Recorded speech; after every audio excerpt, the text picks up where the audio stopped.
ကဲဒီခေါက်ရလောပင်ဆိုင်တဲ့ဘလောက်နေစပြီးတော့တက်ဆက်ပါမယ်ရှင်ဒါလေးကတော့ဒီဗီဒီယိုလေးကတော့ရိုက်တာကြာပြီပေါ့နော်ဒီမှာအတက်ကတော့ကိုမလောက်တာပါဒါမှအဖေကနီးပြန်လေးနဲ့ဘာပင်ဆိုင်ထားရဲဆိုတော့ကြည့်ကြပါဦးရှင်ဘာပင်လဲဆိုတော့ရုံးပတိဒီပင်ဆိုင်နေပါလေစိုက်နီးလေးကိုတော့ဒီမှာစိုက်စရာပြပါမယ်ဟုတ်တယ်ဆရာဘလောက်နေဆရာပဲပြိုးပဲပြိုးနေဘာပဲဘာပဲလေဘာပဲရုံးပတိဘကတတ်ဘလို့ပြောရစားနေမြေကြီးဆွတ်ပြီးပဲထိတ်ပြီးမြေကြီးပြန်ဖြုတ်ပြန်ဖုံးโอเคပေါက်မလားပေါက်မလားဘာပေါက်အဲ့ပင်ပေါက်မလားပေါက်မှာသိကြလားပေါက်ခါကြရင်စားရပြန်ရင်အစ်စ်မှာဘာမှထိုးဆေးဆိုးဆေးမှာပါဟုတ်လားဘယ်လောက်ထဲရ10လိ10လိသူစီပြ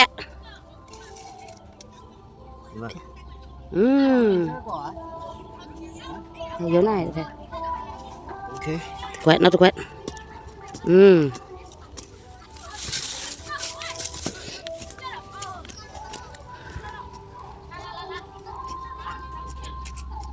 没得过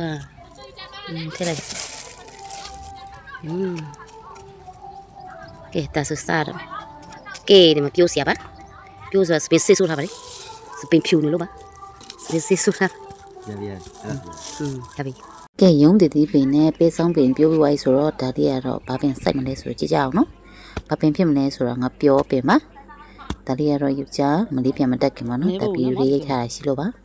ဒီမှာငါပြောပင်ဘယ်လိုစိုက်ရလဲဆိုကြည့်ကြနော်ဒီမှာ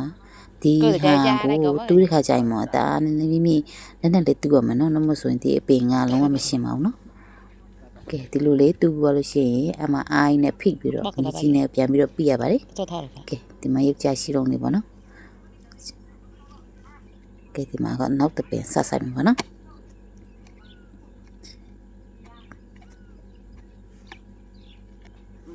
ကဲတရားရုံးတာတော့ငါပြောပင်စိုက်တဲ့ဟာပါနော်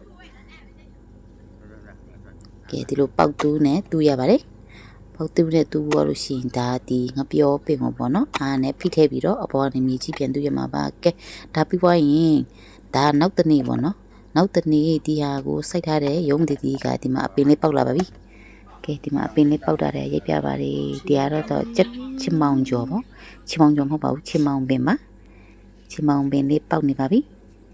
နောက်ထပ်ခုနစိုက်ထားတဲ့ရုံးတည်တည်ပင်ကိုပြမယ်ပေါ့နော်ဒါလေးကချင်မောင်လေးအများကြီးပေါ့နော်ကဲဒါပြင်ဒီမှာကြည့်ခုနကစိုက်တာနောက်အရင်ရက်ကစိုက်ထားရုံးတည်တည်ပင်မှာဒီမှာကြည့်ပါဦးအကုန်လုံးပေါက်ပါတယ်နော်ဒါအကုန်လုံးပေါက်ပင်မှမရှင်းတာမရှိပါဘူးအကုန်လုံးပေါက်ပါတယ်ဒီမှာကြည့်ရုံးမသေးသေးပင်မမြင်ဘူးတဲ့လူဆိုနေကြည့်ထားလို့ရတယ်ပေါ့နော်ရုံးလေးပင်ဒီလိုမျိုးထွက်လာပါတယ်ကြည့်ခါကျရင်တစ်ခါပြပေးမယ်နော်ကဲနောက်ထပ်ဗီဒီယိုတွေကြရင်ဒီပင်ဘယ်လောက်ကြီးနေပြီလဲဆိုတာကိုထပ်ပြီးတော့ပြပေးမယ်နော်နောက်ဗီဒီယိုကြပြီးရင်ထပ်ပြီးတော့စောက်ပြီးတော့အားပေးကြပါဦးဒီမှာအပင်လေးတီးပြီးလားဆိုထပ်ပြပေးမယ်နော်အားလုံးကိုကျေးဇူးတင်ပါတယ်ရှင်ဘိုင်ဘိုင်